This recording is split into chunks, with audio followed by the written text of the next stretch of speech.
Flics Secours pour visiter la ville où Hector Malo a écrit En famille. Je suis sans famille et je m'appelle Rémi. Il a écrit En famille après avoir écrit Sans famille. C'est un livre en fait où il va dénoncer les conditions très difficiles des ouvriers de l'époque. Et c'est un livre politique alors? On ne peut pas vraiment dire ça. C'est un livre en fait où on voit qu'Hector Malo a une pensée sociale, une pensée politique, et c'est à travers l'histoire romanesque de Périne qu'il va aborder tous ces thèmes. Mais c'est quoi l'histoire de Périne, madame? C'est une jeune fille orpheline et métisse, très pauvre et affamée, qui est venue à pied de Paris à Flics Secours. Ça fait une trotte. Une trotte, comme tu dis, une sacrée trotte, mais ce n'est rien à côté du chemin parcouru pour changer de classe sociale de sa misère à son riche grand-père. Oui, mais attends, si t'as pas un grand-père friqué, tu fais comment pour t'en sortir quand t'es en bas de l'échelle?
Il est important aussi de rappeler qu'il y avait une main-d'œuvre féminine importante chez les Frères Saints.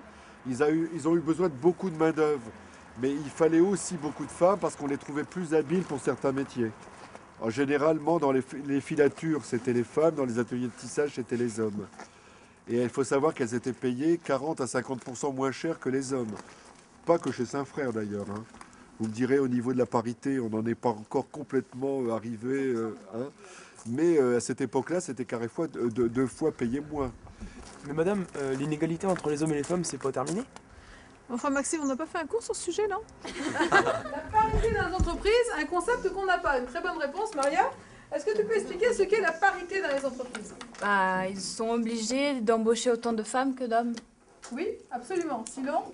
Sinon, ils ont une amende. Ils ont une grosse amende, voire même l'entreprise peut fermer. Alors que chez nous, est-ce qu'on a beaucoup de femmes dans les comités, dans les conseils d'administration des entreprises? Non. Que 6%. Seulement, on n'a que 6% de femmes dans les conseils d'administration, ce qui est ridicule, hein. 6% c'est vraiment rien. Est-ce qu'on a essayé d'appliquer la loi sur la parité au conseil d'administration? Non. Si, mais ça a été refusé. Ça a été refusé par le Sénat, pourquoi? Il y avait trop d'hommes. Parce que dans le concept d'égalité, justement, on ne doit pas favoriser une catégorie. Absolument. Ça a été refusé au nom de l'égalité, au nom des droits de l'homme, en disant que nul ne peut favoriser une femme par rapport à un homme. Donc on a refusé la décision positive et on a dit qu'il n'y a pas de raison de favoriser les femmes. Favoriser